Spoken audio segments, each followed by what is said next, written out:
Good morning Pilipinas. Content po natin ngayon, magandang umaga. Sa umaga pong ito ay real talk tayo, no? Real talk tayo about sa PBA, no? Alam naman nating lahat na lalo na sa mga kalalakihan na mahilig sa basketball. Alam natin na 12 teams na yung PBA ngayon, no? So sa 12 teams, kalimitang binabatikos ay may mga nagkakaroon ng farm team. And may dalawang mga major teams na nagkakaroon din ng kanya-kanyang tinatawag na sister teams na. Ito yung SMC at saka yung kay Manny Pangilinan. Kalimitan po kasi din mga discussion is ang nagcha-champion is it's either SMC or kay Manny Pangilinan, MVP teams.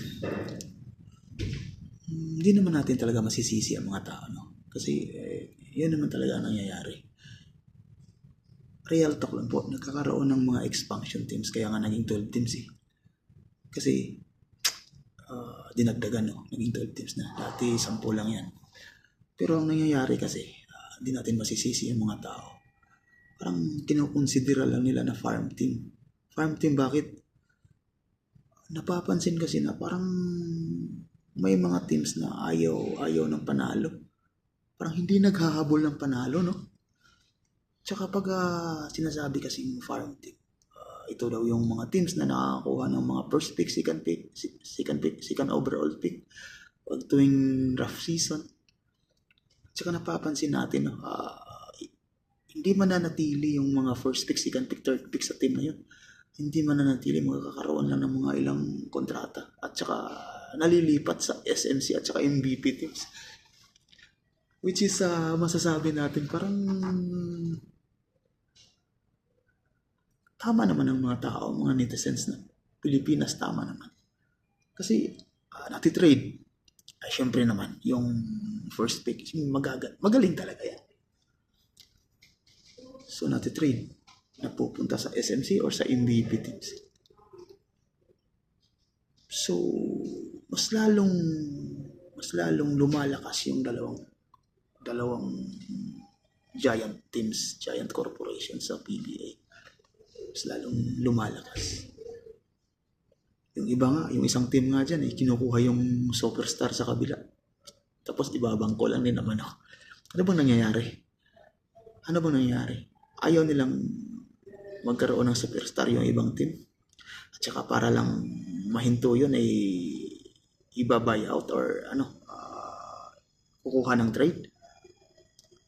Para hindi na makagalaw yung ibang team. Kakaroon na lang ng mga role players na. So para sa akin, ang idea ko dyan, hindi lang tayo dapat sana sa 12 teams, no?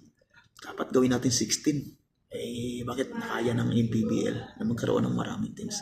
Maraming teams kasi, malaking chance ng yung tinatawag na magkakaroon ng chances na may ibang mga teams na pwedeng mag-champion. Hindi lang yung predictable ba? Na from MVP lang or from SNC lang.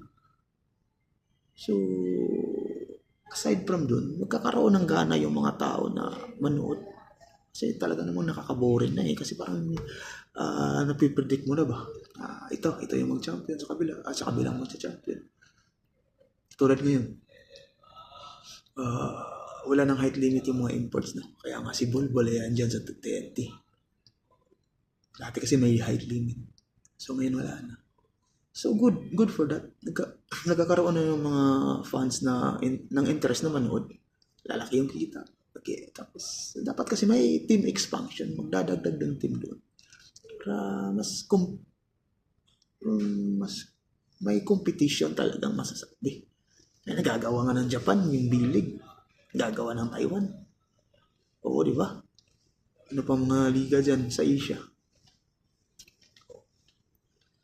Bakit hindi natin magagawa? Tayo pa naman siguro yung tinaguriang the most old league in Asia o the most prominent league in Asia pagdating sa basketball, no?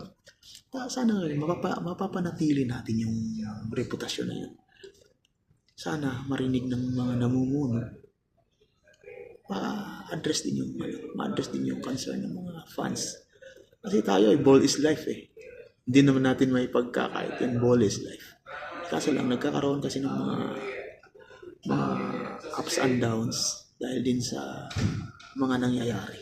Sino ba namang hindi ganado manood pag 16 teams na yan, 18 teams na yan? Tsaka ito pa, yung mga players na nagpapahinga, bibigyan ng chance ang maglaro. Kasi nga, may mga teams na mag-offer mga yun. So, doon lang tayo sana sa mas okay. Ay, paano? Sa susunod naman na Real Talk. Good morning, Pilipinas.